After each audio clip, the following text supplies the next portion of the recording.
السلام علیکم ورحمۃ اللہ وبرکاتہ۔ Welcome to my YouTube channel Altariq Quran academy. آج انشاءاللہ ہم مدنی قاعدہ لیسن نمبر 21 سبق نمبر 21 اس کا انشاءاللہ ہم پارٹ 1 پڑھیں گے۔ تو اس کو پڑھنے سے پہلے اگر آپ نے پچھلے اسباق کو نہیں پڑھا، پہلے پچھلے اسباق کو کمپلیٹ کیجئے۔ تمام ویڈیوز کا لنک ڈسکرپشن میں موجود ہے۔ اگر آپ قرآن کریم کو باقاعدہ تجوید کے ساتھ پڑھنا چاہتے ہیں تو اس کے لیے پڑھنے کے لیے نیچے دیے ہوئے واٹس ایپ نمبر پر رابطہ کیجیے اور الطارق قرآن اکیڈمی کو باقاعدہ طور پر جوائن کیجیے۔ چلیے آج کا سبق سٹارٹ کرتے ہیں۔ الحمدللہ رب العالمین والصلاة والسلام علی سید المرسلین، اما بعد فاعوذ باللہ من الشیطان الرجیم، بسم اللہ الرحمن الرحیم۔ سبق نمبر 21 کا ہمارا ٹاپک ہے وقف۔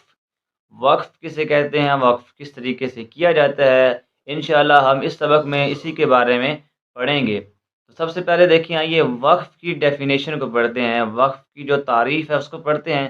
وقف کے معنی ہے ٹھہرنے اور رکنے کی ہیں، ٹھیک ہے۔ وقف کے معنی ٹھہرنے اور رکنے کی ہیں، یعنی جس کلمے پر وقف کریں تو اس کلمے کے آخری حرف پر آواز اور سانس دونوں کو ختم کر دیں، دونوں کو روک دیں، ٹھیک ہے۔ جیسے مثال کے طور پر ہم ایک کلمہ ہے مستقیم، یہاں پر ہم وقف کرتے ہیں تو مستقیم، آپ نے دیکھا میری آواز اور سانس دونوں روک گئے، ٹھیک ہے۔ تو یعنی کہ وہاں پر ہم نے سانس کو بھی اختتام کرنا ہے اور اپنی آواز کا بھی اختتام کرنا ہے، اس کو بھی روک دینا ہے جہاں پر ہم نے وقف کرنا ہے، ٹھیک ہے۔ مزید انشاءاللہ جب ہم آگے سبق سٹارٹ کریں گے تو وہاں پر ہم جو ہے اس کو اچھے طریقے سے سیکھ لیں گے۔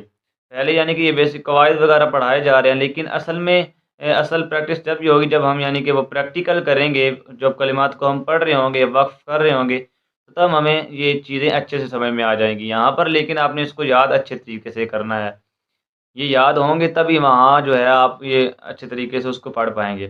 تو آئیے آگے دیکھتے ہیں۔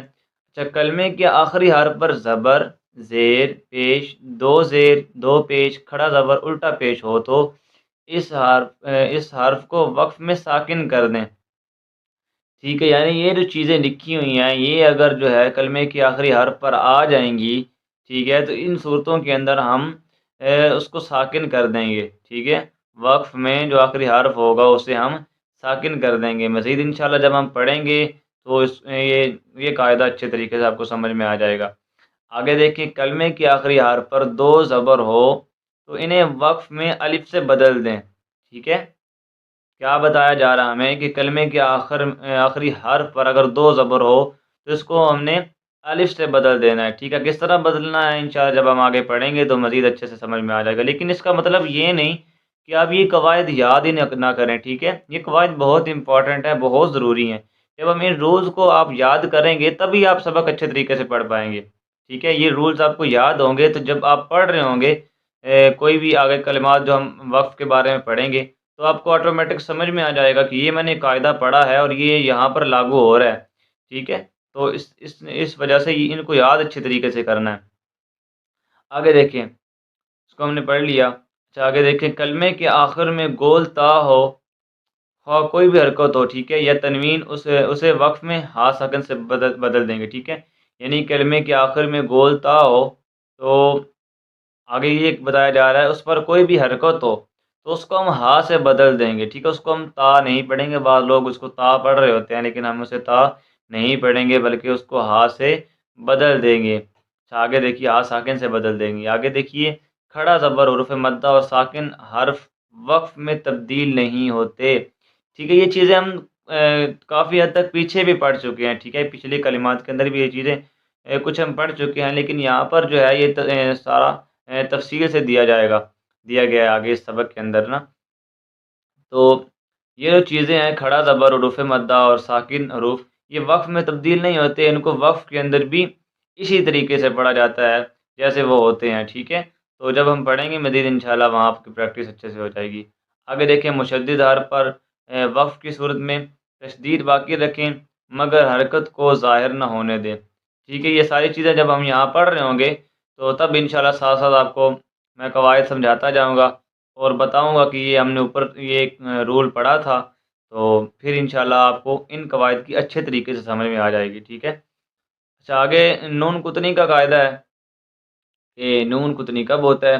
دیکھیے یہ بڑا ضروری قاعدہ ہے، بہت ضروری ہے، اس کو اچھے سے سمجھنا بھی ہے اور اس کو اچھے سے پڑھنا بھی ہے۔ لیکن تنوین کے بعد حمزہ وصلی آ جائے تو وصل میں حمزہ وصلی کو گراتے ہوئے تنوین کے نون ساکن کو زیر دے کر ایک چھوٹا سا نون لکھ دیا جاتا ہے، اسے نون قطنی کہتے ہیں، ٹھیک ہے۔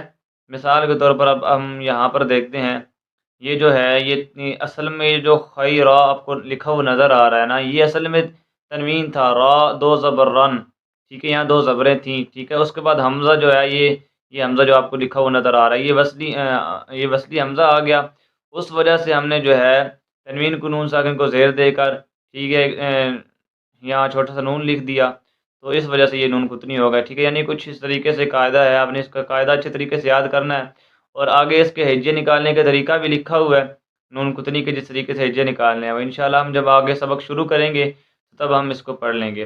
تو آج کے لیے اس ویڈیو کے اندر اتنا ہی، باقی جو رولز ہمارے رہ گئے ہیں وہ بھی انشاءاللہ ہم نیکسٹ ویڈیو میں پڑھیں گے، اور سبق نمبر 21 کو باقاعدہ طور پر انشاءاللہ ہم نیکسٹ ویڈیو میں سٹارٹ کریں گے۔ تو اگر آپ نے ابھی تک قطاری قرآن اکیڈمی کو سبسکرائب نہیں کیا، چینل کو سبسکرائب کر دیں، بیل آئیکن پر بھی پریس کر دیں، ان قواعد کو اچھے طریقے سے یاد کر لیجئے گا۔ آپ کا کوئی بھی سوال ہوا تو اپنے سوالات جو ہے وہ کمنٹ سیکشن میں ضرور پوچھیے گا، انشاءاللہ میں وقت مناسب پر اس کا ضرور رپلائی دوں گا۔ تو ملتے ہیں نیکسٹ ویڈیو میں، تب تک کے لیے اللہ حافظ۔ Please visit our website atariquranacademy.com